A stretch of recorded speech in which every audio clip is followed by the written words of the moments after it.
1986년 3월 7일 새벽, 미국 플로리다주 마이애미의 911 센터로 걸려온 한 통의 전화. 자신을 조이스라 밝힌 여성은 남편 스탠리가 총에 맞아 사망했다 말하고 있었습니다.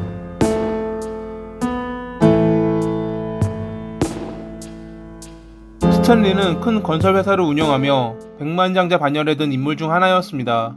그런 그가 자는 도중 총에 맞은 상태로 발견되자 사람들은 이상하게 생각했습니다. 그날 범인은 침실에서 자고 있는 스탠리를 총으로 살해한 뒤 달아났습니다. 아무것도 훔치지 않은 상태로 말이죠. 이것은 처음부터 범인이 스탠리를 살해하러 그의 집에 침입했다는 것을 의미했는데 그는 누구에게 원한을 살 만한 인물이 아니었던 것입니다. 큰 사업을 하고 있었지만 항상 누구에게나 상냥했던 스탠리. 경찰은 처음 신고를 했던 아내 조이스를 수상하게 여겼습니다. 그녀는 살인이 일어난 시각, 즉 새벽 5시가 되기 전 1층에 있는 차고에서 옷을 정리하고 있었다고 합니다.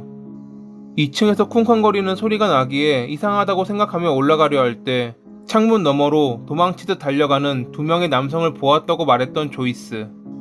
두 남성이 완전히 멀어지고 난 뒤 스탠리가 자고 있는 2층 침실로 올라간 그녀는 총에 맞아 사망해 있는 그를 발견하고 911에 신고했던 것입니다.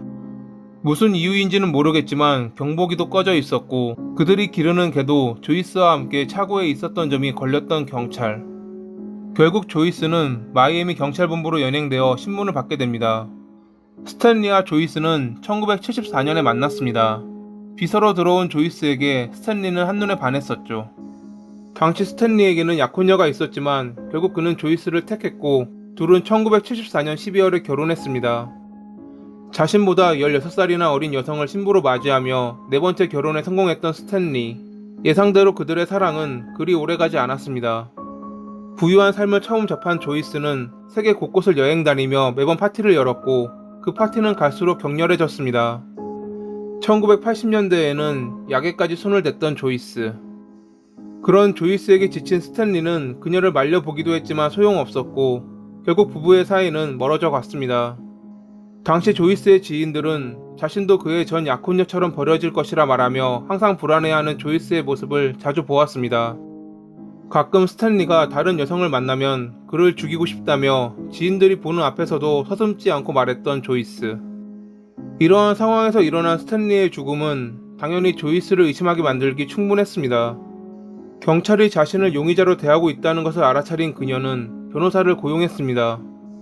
변호사의 도움으로 집으로 돌아온 그녀는 수색영장을 가져오라 말하며 현장 조사를 하는 경찰들을 쫓아내기도 했죠.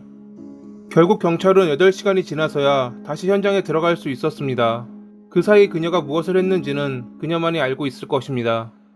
다시 조사가 시작됐고 경찰은 하나하나 이상한 점들을 확인했습니다.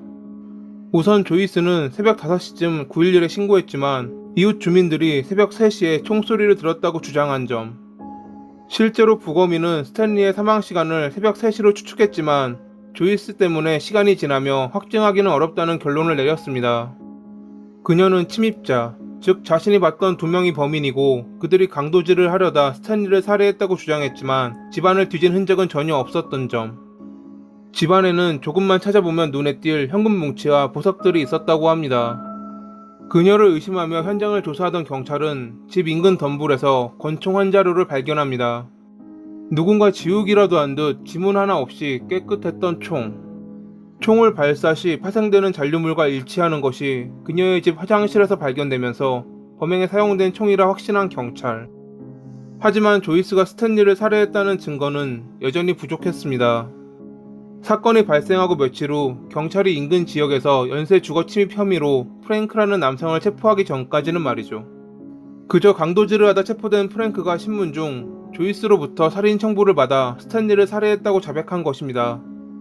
파티에서 만난 그녀가 자신과 앤서니, 토마스에게 살인을 청부하며 그 대가로 15만 달러에 달하는 마약을 지불했다고 주장한 프랭크. 경찰은 곧바로 앤서니와 토마스를 신문했고 그들은 결국 검찰과의 거래를 통해 2급 살인 혐의를 인정하며 30에서 40년의 징역을 선고받았습니다.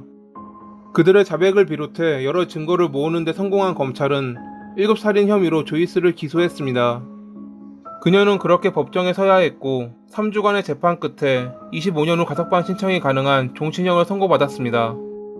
25년 후인 2014년에 조이스는 가석방 심사를 신청했지만 플로리다 가석방위원회는 2048년 4월에 청문회를 열겠다고 통보했습니다. 즉 그녀는 97세가 돼야 세상 밖으로 나올 가능성이 있는 것입니다.